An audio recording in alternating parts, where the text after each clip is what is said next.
Un seul titre pour cette édition. Mesdames, Messieurs, bonsoir et bienvenue dans ce journal. Le Conseil des ministres s'est réuni ce mercredi à Koulouba sous la présidence du président de la République, Ibrahim Boubacar Keïta. Nous vous donnerons lecture du communiqué dès que nous l'aurons reçu. Le président de la République, je vous l'annonçais dans le titre unique de cette édition, a rendu visite ce matin à la doyenne du district de Bamako. Cette visite s'inscrit dans le cadre du mois de la solidarité et de la lutte contre l'exclusion. Sokona Keïta, âgé de 129 ans, a reçu des cadeaux et une enveloppe d'1 100 000 francs CFA. Le compte rendu de Mamari Kone. C'est une habituée de la célébration du mois de la solidarité et de la lutte contre l'exclusion qui a reçu ce mercredi la visite du président de la République. Pour la 5e fois, Sokona Keïta, 129 ans, reçoit le président de la République. La doyenne de Bamako, qui semble être au parfum de l'actualité nationale, a fait beaucoup de bénédictions pour les autorités et pour le retour de la paix. Inch'Allah, Inch'Allah, Inch'Allah. Amin.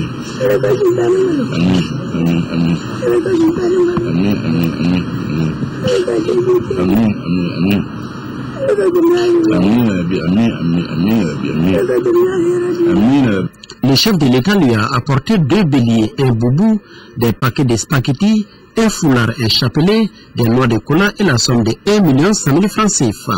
Ibrahim Boubacar Keïta a placé cette visite sous le signe du respect. Respect de la solidarité, le respect dû à l'âge. Tous ceux qui me connaissent savent que j'accorde le plus grand pays à cela.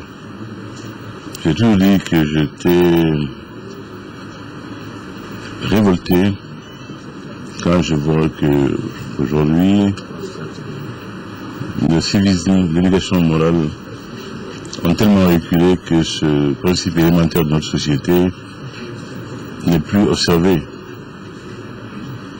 Tout celui-là, toute celle-là qui ne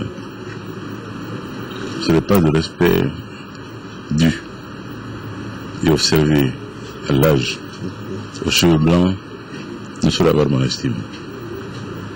Donc je suis venu voir aujourd'hui la mère du Mali, la maman du Mali, plus que centenaire, en souhaitant qu'Allah subhanahu wa ta'ala la conserve encore. Et vous avez vu qu'elle a tout ça de décider. Et j'ai souhaité qu'elle fasse des bénédictions pour le Mali. Elle a fait ça dans le règle de l'art, en bonne et due forme. Cela est le Mali. Pour Ibrahim Boubacar Keïta, qui a pris une part active dans l'institutionnalisation du mois de la solidarité est une action de tous les jours. Pour moi, la solidarité n'est pas un objet politicien, ce n'est pas une histoire d'un mois. C'est nous qui avons, avec le président Konaré, instauré le mois de la solidarité. Ce fut une belle inspiration. C'était pour rappeler à nos compatriotes qu'il y a un principe fondateur de la société malienne que nous serions oubliés. C'est un rappel général. Mais pour moi, personnellement, c'est du quotidien. Il n'y a rien de nouveau dans mon être, dans mon attitude, dans ma façon de faire et d'être. Chacun peut en témoigner, que l'on m'aime ou que l'on ne m'aime pas, l'on me sait en tout cas de respect total et avéré à l'âge, au grand âge. Et toute société qui viendrait à l'oublier le paierait très cher. Qu'à Dieu ne plaise, que ce soit le cas du Mali. Pourquoi je suis ici aujourd'hui? De manière solennelle, pour ce rappel.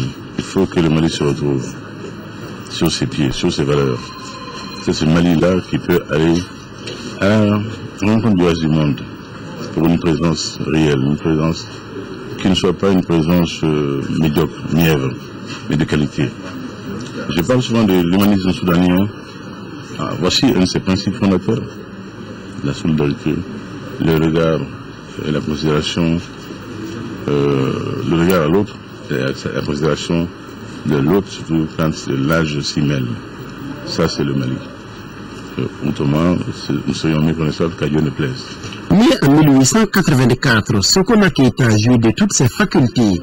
Elle est mère d'une dizaine d'enfants dont 3 filles sont en vie. Elle a plus d'une vingtaine de petits-fils. La doyenne de Bamako vit à Sédéninkoro dans une maison construite par l'État malien pour 10 millions de francs CFA. Le président de la République a élevé ce matin le chef d'état-major des armées françaises à la dignité de grand officier de l'Ordre national du Mali, un acte de reconnaissance à la France qui a permis à notre pays de recouvrer l'intégrité de son territoire. Après la cérémonie de décoration, Maliens et Français ont eu une séance de travail, le compte rendu avec Mohamed Diarra. Amiral Édouard Guillaume, chef d'état-major de l'armée française, au nom de la ville du Mali, nous vous élevons à la dignité de grand officier de l'Ordre national du Mali. Une cérémonie modeste mais combien importante dans les relations entre la France et le Mali.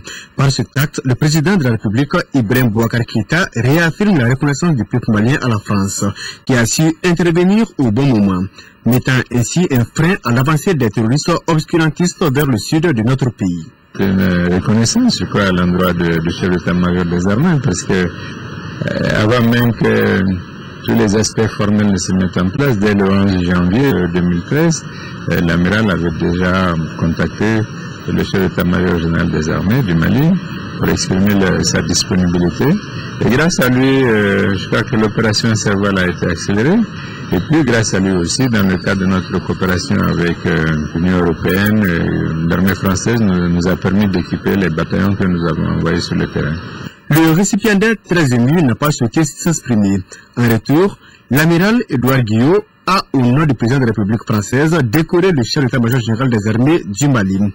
Général Ibrahima Dembélé, au nom du président de la République, nous vous faisons commandeur de l'Ordre national du mérite.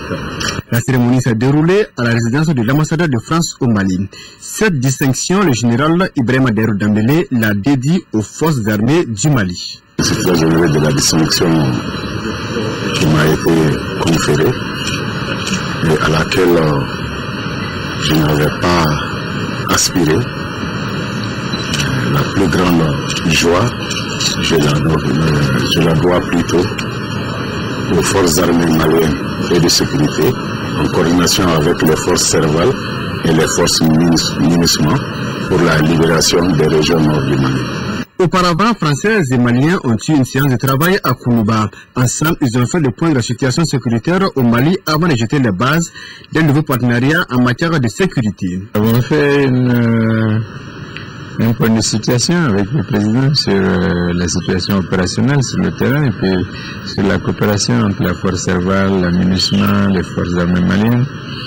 Bon, je crois que c'est quelque chose. C'était important que le président sache l'état des lieux et dans quelle perspective nous sommes. Vous voyez, partout dans le monde, c'est des forces qui se reconstituent assez rapidement, sous différentes formes, mais toujours avec les mêmes objectifs, sauf qu'elles sont moins efficaces, mais nous allons être encore plus vigilants. En tout cas, les deux parties sont conscientes que c'est l'union qui fait la force. Question de conjuguer leurs efforts pour anéantir davantage les terroristes. Le chef d'état-major des armées françaises a eu également un entretien avec le ministre de la Défense et des anciens combattants au centre des échanges, le maintien de la sécurité dans le nord du Mali. Sur le sujet, Maliens et Français conviennent de prendre de nouvelles mesures pour éviter toute infiltration de djihadistes ou autres terroristes. La question de la gestion de Kidal a également été au menu des échanges. Bourama Traoré. Le nord du Mali totalement sécurisé et stable, voilà à quoi aspirent Maliens et Français. Au cœur de la visite du chef d'état-major des armées françaises au Mali, le renforcement du dispositif sécuritaire dans cette partie du pays. Une nécessité au regard des récentes attaques terroristes survenues à Gao et à Tombouctou. Moi je vois plus les récents événements comme la preuve que nous savons encore les débusquer, plutôt que comme une forte résurgence. Nous restons évidemment prudents, très attentifs, mais nous continuons. L'amiral Édouard Guillaume est au Mali après la visite du ministre français de la Défense Jean-Yves Le Drian. C'était le 23 septembre 2013, visite au cours de laquelle il avait clairement rappelé l'attachement de la France à l'unité territoriale du Mali. Il n'y a pas de position française à l'égard de Kidal. Ça n'existe pas. Il y a une position française à l'égard du Mali, dans laquelle il se trouve qu'il y a un certain nombre de villes, dont Kidal. Même point de vue exprimé par les patrons des armées françaises. Cependant, l'amiral Guillot reste peu explicite, disons ambigu, sur les agissements du mouvement national de libération de l'Azawad à Kidal. La France n'est ni pro ni anti-Menela. Pourtant, les forces armées maliennes ne sont pas libres à Kidal. Les forces armées maliennes ont une certaine liberté à Kidal. Elles en ont beaucoup plus aujourd'hui qu'elles en avaient il y a 1 mois ou 2 mois. Mais on veut une liberté totale. Ah mais ça va venir doucement. Comme vous le savez, ce pays sort d'une période assez longue dans laquelle il n'y avait plus d'État malien dans le Nord, en réalité. Quand cela ne tient, le chef d'état-major général des armées salue cette visite de son homologue français. Une visite qui aura permis de convenir de certaines mesures de sécurité. Le chef d'état-major a profité de cette visite pour travailler avec nous ce qu'on va faire comme travail, comme mission au Nord. C'est-à-dire les patrouilles mixtes avec les forces armées maliennes, les Serval et l'aménagement, pour contrôler surtout la zone de Gao. Outre le renforcement du dispositif de sécurité, la vigilance doit être de mise, car la guerre contre les terroristes est loin d'être gagnée. Nous poursuivons avec ce communiqué à l'occasion du voyage à Ouagadougou au Burkina Faso de son Excellence Ibrahim Boubacar Keïta, président de la République. Le protocole de la République invite à l'aéroport international de Bamako-Sémou le jeudi 17 octobre 2013 les membres de la délégation présidentielle à 7h, les membres des corps constitués désignés à 7h30. Le décollage de l'avion présidentiel est prévu pour 8 heures. Au lendemain de la fête de Tabaski, tout tourne au ralenti dans la capitale, dans les rues de la capitale comme dans les services. Notre équipe de reportage dirigée par Abdul Karim Kaba a fait un tour. Voyons son reportage. Circulation fluide et même très fluide, pas d'embouteillage, encore moins coup de klaxon. En tout cas, c'est ce qu'affichent presque toutes les artères de Bamako au lendemain de la fête de Tabaski. Au marché, au service, bref, le constat est le même. Moins d'influence et d'ambiance quotidienne. Et pourtant, ce mercredi 16 octobre n'est pas chômé. Si le constat est exact, et nous-mêmes nous avons été quand même inquiets de voir que les gens ne sont pas sortis ce matin, c'est quand même étonnant. D'autres mettent ce phénomène au compte des folles dépenses effectuées la veille et aussi la fatigue ressentie le jour des fêtes. On préfère de rester à la maison. Bien avant la fête, il y avait la pauvreté, plus les dépenses pour la fête. Nous, commerçants, on passe la journée sans vente. Il est même préférable pour nous de rester à la maison parce qu'on passe toute la journée ici à prendre du thé. D'habitude, au lendemain des fêtes, les gens sortent vers le petit soir. Pour cette année, il y a un peu de difficulté. Dans certains services, le travail est au ralenti et les raisons évoquées sont diverses. Aujourd'hui, c'est un jour qui n'a pas été férié par le gouvernement. Nous, en tant que service paramilitaire, nous sommes obligés de se présenter à nos postes. Mais le problème est que nous, on ne peut pas travailler sans les usagers. Il y a un petit groupe qui est là, mais le régime n'est pas normal d'abord. On suppose que d'ici la fin de la soirée, de la journée, peut-être que le régime va être établi normalement. Comme le dirait l'autre, l'habitude est une seconde nature. D'habitude, les Maliens s'attendent à ce que le lendemain des fêtes soit un jour férié. Alors, bonne semaine de travail à tous. La fête de Tabaski qui s'est passée dans la plus grande sérénité à Gao, des moutons immolés et mis au four le premier jour de la fête sont partagés le deuxième jour. Les parents et les voisins reçoivent ainsi de la viande prête pour la dégustation. Cette pratique trouve son origine dans la vieille civilisation Songhai. Drissa Koni, Moussa Balo ont fait le tour de la cité des Askia, suivant leur reportage. Vieille de plusieurs années, cette tradition est plus que jamais ancrée dans les habitudes à Gao. Contrairement au sud où la viande est partagée immédiatement après l'immolation du mouton, autrement dit cru. Mais à Gao, la coutume exige que cela se fasse les jours suivants, deuxième et troisième jour de la Tabaski. Il y a un esprit chez nous qui dit que la viande crue, on ne donne que c'est pour les sorciers. C'est la raison pour laquelle les gens mettent la viande au four d'abord. Le lendemain, vous découpez la viande en morceaux. Donc vous envoyez à tous les voisins pour leur faire savoir que vous pensez à eux. C'est une marque de sympathie aussi. Chez les Songoï, cette viande peut être conservée pendant des semaines, voire des mois. Pour y arriver, 3 techniques sont utilisées, à savoir le séchage, la grillade et la mise au four avec des ingrédients propres à cette pratique et à la région. Ce matin, une vraie ambiance festive régnait dans les familles pour la distribution et la réception de cette viande. Surtout qu'à Gao, plusieurs déplacés ont signé leur retour afin de partager ces moments dont elles avaient été privées par la force des choses. Dieu merci, l'année dernière, on n'a pas fêté en famille comme ça. Mais aujourd'hui, ça va, la paix est là, la paix commence à revenir, les gens sont revenus. Donc on fête bien, bon, on jouit de la fête quand même. Je demande au bon Dieu que cette paix naissante soit consolidée, que la paix des esprits et des cœurs s'installe. La fête de Tabaski se déroule normalement sur toute l'étendue de la 7e région grâce aux dispositions prises par les forces armées maliennes et leurs alliés. Voilà, nous de Bamako sommes un peu nostalgiques de ces périodes sur la ville de Gao. L'Arabie Saoudite qui a également fêté le mardi l'Aïd el-Kébir. Cette journée a été marquée à Mina où se trouvent présentement les pèlerins du monde entier par la lapidation de la grande stèle de Satan. Cette opération de lapidation de stèle s'étendra sur 2 autres jours, nous signale notre envoyé spécial Nyanza Koulibaly. Visite du ministre de l'Équipement et des Transports dans la région de Mopti, accompagné de plusieurs cadres de son département. Il voulait constater de visu l'état d'avancement de certains chantiers en cours, mais aussi voir l'état de dégradation de la route nationale 6. Le compte rendu de Nando Dambélé. Première étape de la visite ministérielle, le pont de Djaba Alaï sur le Yamé dans le cercle de Djéné. Cet ouvrage, tout comme celui de Gundaka sur le même bras de fleuve dans le cercle de Bandiagara, est aujourd'hui menacé. Quittant pratiquement son lit tous les ans, le Yamé ne fait pas de cadeau au pont qui le chevauche par endroits. Par rapport à ce pont, il va falloir qu'on analyse bien pour voir dans quelle mesure on peut améliorer le pont existant et pourquoi pas faire un deuxième pont à côté pour un peu permettre à l'eau qui coule de passer librement.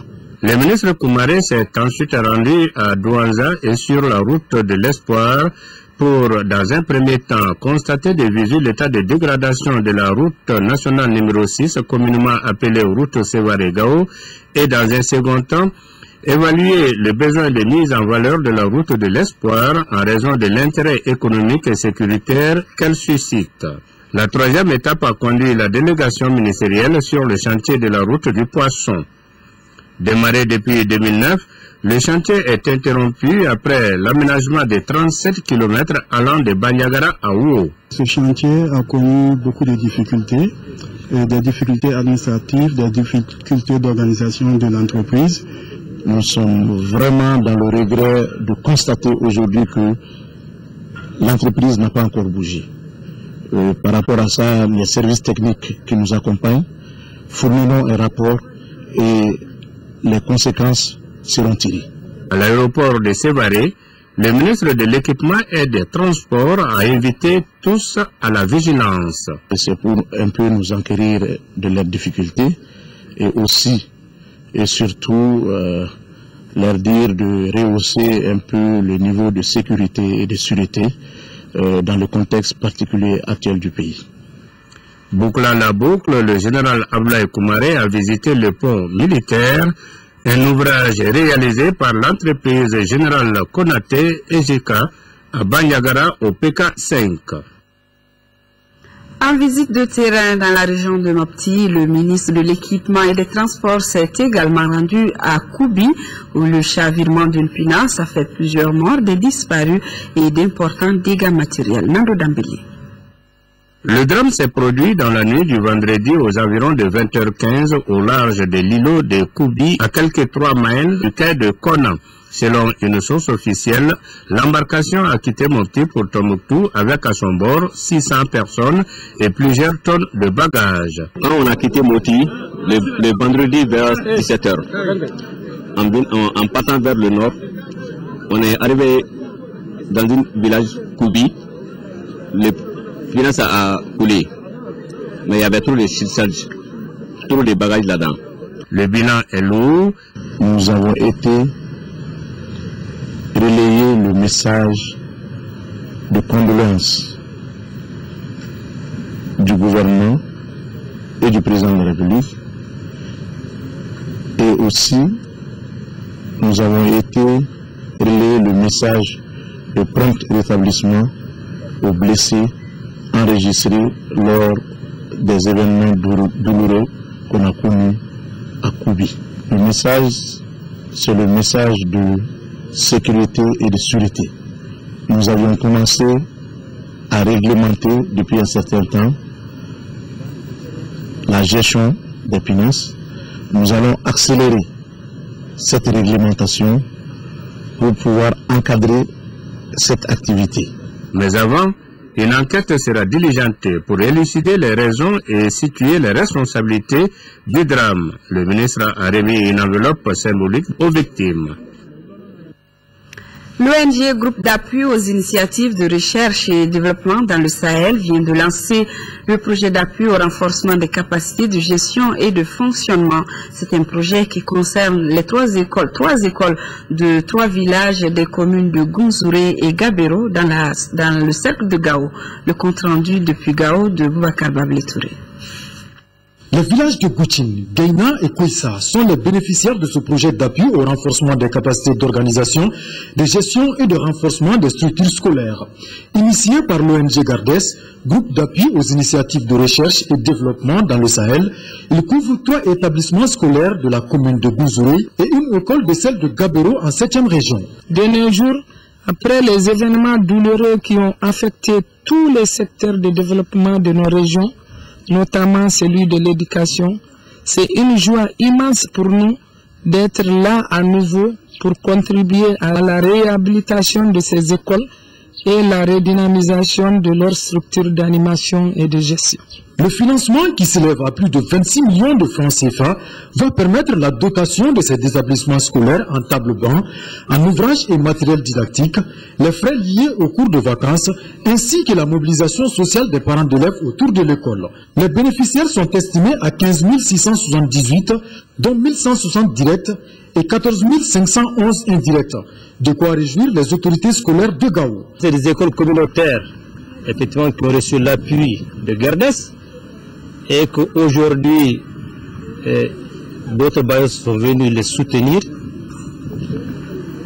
Après l'occupation, c'est bienvenu. Les différentes dotations en matériel didactique et d'autres matériels, les différentes formations du CGS en matière de gestion seront des atouts vraiment précieux pour la conduite, la très bonne conduite de l'école dans les 3 villages.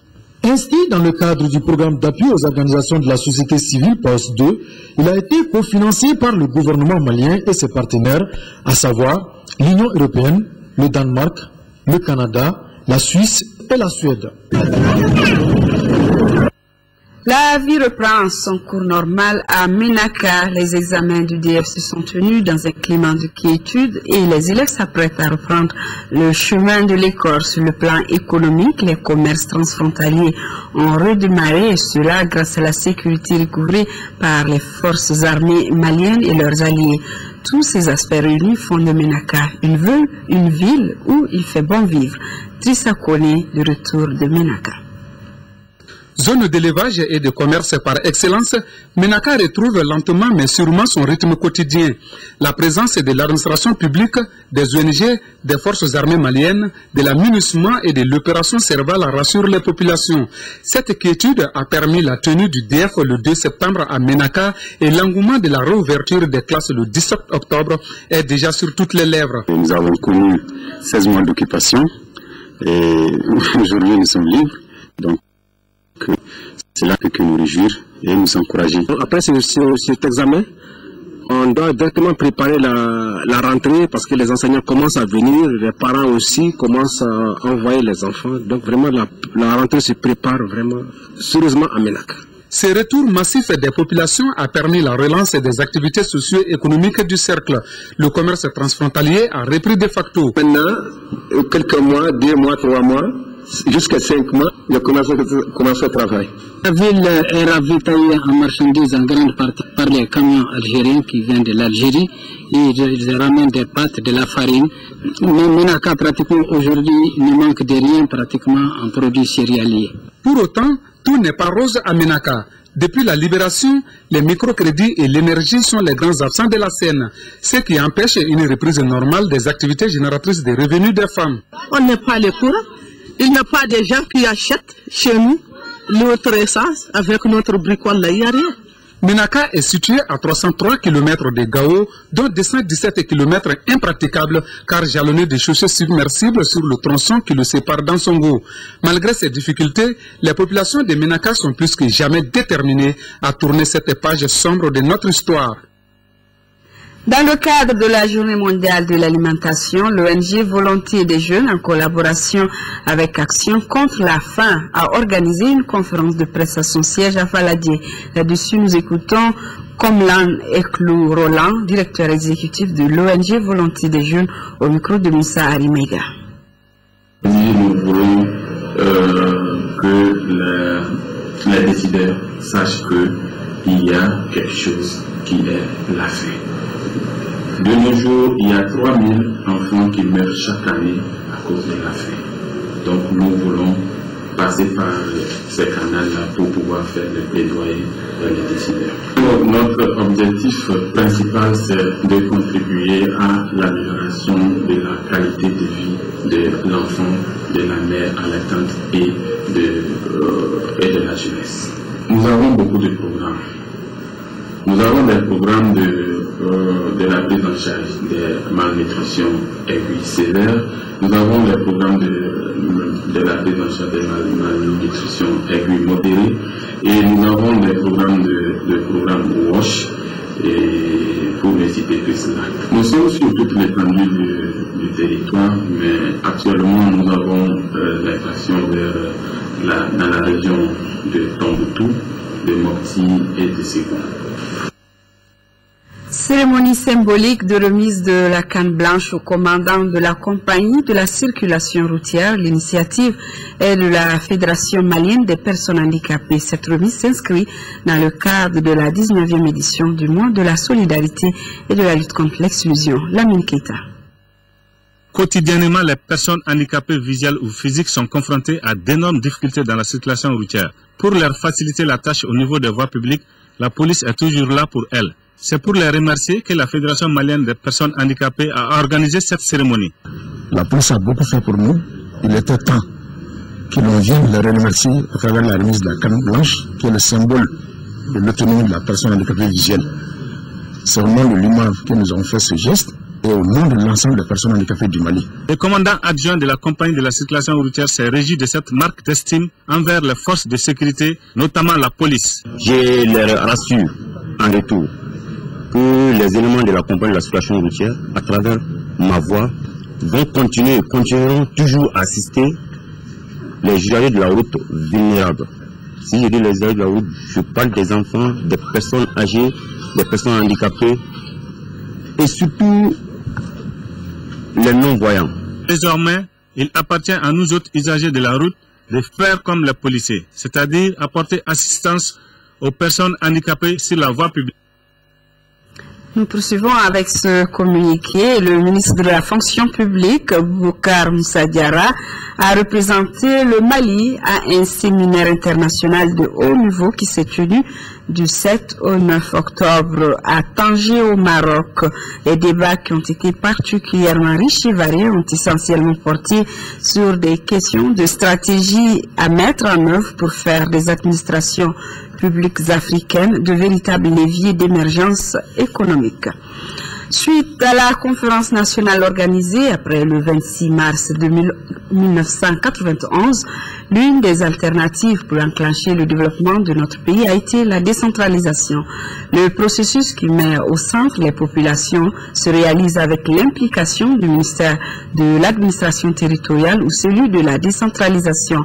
La cohabitation ou la collaboration entre ces deux entités connaît souvent des difficultés car le transfert des ressources n'accompagne pas intégralement le processus de décentralisation. Pour en savoir davantage, Mahamadou Doumbia a rencontré le président du Haut Conseil des collectivités et le maire de la commune 3. Son reportage. Suite aux événements de mars 1991, le peuple malien avait besoin de profonds changements dans plusieurs domaines. Les pressions sociopolitiques et surtout administratives liées à la pauvreté ont donc amené le peuple à entreprendre des mesures pour y parvenir. La décentralisation en est une solution. Pendant longtemps, nous avons vécu dans un système de gestion qui était centralisé. Le constat a été fait qu'effectivement, surtout pour les services de base, la population n'était pas bien servie. Il est vrai que l'État central est un peu trop loin vraiment des populations pour pouvoir en tout cas satisfaire les besoins de base. Et pour lier l'acte à la parole, la conférence nationale qui avait réuni en son temps toutes les composantes de la société a permis de dégager des voies et moyens pour amorcer un développement basé sur la concertation. Pour moi, le seul passage obligé aujourd'hui dans le cadre du Mali et de l'Afrique d'une façon générale, pour sortir de toutes nos crises de développement, c'est une décentralisation immédiate et intégrale. Les CESCOM, les écoles communautaires, les points d'eau dans les villages souvent reculés sont aujourd'hui les fruits de la décentralisation. Tout ce qui concerne les services en matière d'eau, de santé et d'hydraulique est fourni par les représentants élus des populations elles-mêmes. Ce qui a été réalisé au cours de cette décennie, en école, construction d'écoles, donc scolarisation des enfants, ensuite en santé, CESCOM, pendant les 10 ans, les collectivités ont réalisé 10 fois plus que ce que l'État a réalisé de 1960 à 2000. Ces différents processus de développement enclenchés par les communes se font en collaboration avec le service de tutelle qu'est le ministère de l'administration territoriale ou celui en charge de la décentralisation.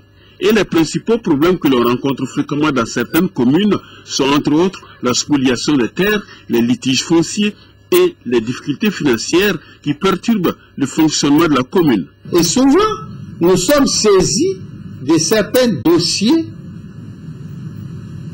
concernant ces incompréhensions, ces conflits d'attribution. C'est le rôle de la tutelle d'aller au niveau des collectivités, de faire son contrôle de légalité et de dire, monsieur le maire, tel acte que vous avez pris, ou tel comportement que vous avez observé, ou telle décision ne cadre pas avec la légalité de notre pays. Sans ressources appropriées, la bonne marche de certains services communautaires va être très difficile. La loi dit que tout transfert de compétences doit être concomitant avec celui des ressources. Ce qui n'a jamais été le cas. Après l'occupation de notre territoire par des terroristes, le développement même au niveau de nos communes semble être menacé. Aujourd'hui, il faut aller sur de nouvelles bases, renforcer la décentralisation après la libération effective des 3 régions jadis occupées. La décentralisation, je crois que c'est le mode de gouvernance du pays qui a été choisi. Si ce mode de gouvernance effectivement satisfait les populations, je crois qu'il n'y aura pas de problème. Je crois la capacité des Maliens de rebondir, d'avoir les ressorts nécessaires pour rebondir, donc je pense que nous pourrons nous ressaisir. Le transfert des ressources qui doit accompagner la décentralisation doit être effectif parce qu'aujourd'hui, la décentralisation en a besoin. Notre développement tout court en a besoin. page noire de cette édition, Madame Tal Fatou Souko, officier de l'Ordre national du Mali, n'est plus. Née en 1929 à Toukoto, à Caille. Elle a fréquenté l'école normale des instituteurs de Rufisque, d'où elle obtient son diplôme. Elle a successivement servi comme enseignante à Kita en 1950. Elle a été aussi secrétaire générale adjointe du bureau des femmes de l'USAID à Koutiala, représentante de l'UNTM au premier sommet mondial des femmes à Mexico en 1974. Tal Fatou Souko a également occupé le poste de secrétaire général de l'Union nationale des femmes du Mali de 1974 à 1977. Parents et amis l'ont accompagné cet après-midi à sa dernière demeure au cimetière de Sabalibougou, que son âme repose en paix. Et je vous rappelle que le Conseil des ministres s'est réuni aujourd'hui à Koulouba sous la présidence du président de la République. Nous vous donnerons lecture du communiqué dans un flash spécial. C'est tout pour cette édition que vous pourrez revoir sur notre site internet. Demain 10h et 13h, vous seront présentés par Khadija Toukoni. Quant à moi, je vous retrouve pour les éditions du soir. Merci de rester sur la chaîne nationale.